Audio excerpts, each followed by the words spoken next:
the fact that British Gas have reported its highest ever first half profits. Are you ready? Are you sitting comfortably, everyone? So when you perhaps have been sitting there, you're too terrified to put your heating on when it needed to be on. I heard a story, terrible story today, of a lady that eats cold food at the moment because she doesn't want to be using her gas stove and hob and all the rest of it. When you hear stories like that, and then you hear the other side of the fence, which is 6 months' profit of £969 million, you've got to admit something really is going wrong, isn't it? I'm talking about British Gas. People are all over with this. Some people saying there should be more tax on British Gas, other people saying there should be rebates to consumers. Where do you stand? Well, first of all, I'm actually rather pleased that a British company is doing well. It'd be nice if there were a few. The second thing is, I understand we're taxing these people at 75%, and the bigger the profit they make, the more. I mean, we could make it 100%. We could do what the Labour Party might want to do, make it 100% and close them down completely. But we're already close to that. We're at 75%, I believe. And the third thing I want to say is that really what people are driving at is price controls. And once you start introducing price controls, you're back in the Soviet Union. You set the prices by the state sets the prices, and you know what you get with the Soviet economy. You get rubbish products. So no reliability, nothing works. So I think we've got to be really careful about where we go on this. This is a level of profit that was already allowed by the regulator. We either come back to regulators. It's a rotten system. We have an absent regulator in the case of Coots and NatWest, and now we've got a regulator that agreed to this, and that's fine, but you can't blame British Gas for it. Where do you stand, David? I am on Daniel's side, and I would go further. The problem is our entire power market, gas and electricity, is a rigged market. It's rigged by the state. And it also does, essentially because we subscribe to the absurd notions of net zero, it actually delivers, and can we all get this straight? We pay 3 times as much for basic fuel as people in France or in America.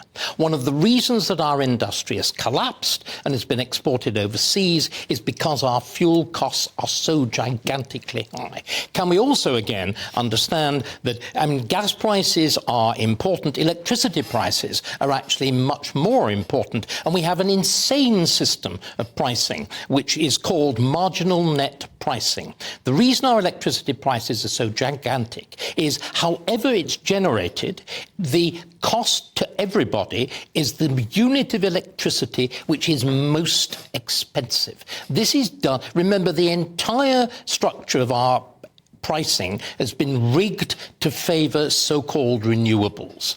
We've all got to start to recognise what is going on. We sit on one of the world's largest supplies of hydrocarbons. The reason that gas prices are so high is that we will not redevelop the North Sea and we will not do fracking. This is why we are dependent on a global market. If you look in America, they are primarily self-generating in terms of power. We have willed this on ourselves by the follies of obeisance to global warming. And so everything that we are doing now is going to lead to prices going higher and higher, people being able to travel less and less, being able to keep their homes less warm, because, of course, the entire business of heat pumps and whatever involves substituting an efficient method of heating for an inefficient method of heating. One of my viewers, Mark, he says, I'm a British Gas customer. Michelle, he finds the cost of his energy reasonable, but what he's saying is he finds the standing charge something that he kind of balks at. What you described at the opening of your segment there is you're basically saying this is free markets and it is what it is. Let's all celebrate a successful business. By the way, many of us have pension funds, etc., that are invested in these companies as well. But other people will watch this and they will say, yes, this is capitalism working as it should. But when it comes to utilities, is there an argument now to say that utilities shouldn't be commercial endeavours, that they perhaps should be nationalised, renationalised? I didn't say it was free markets, because, as David said, the prices are rigged by the state. But it's capitalism, isn't it? No, not really capitalism. It's capital without the ism. The truth is...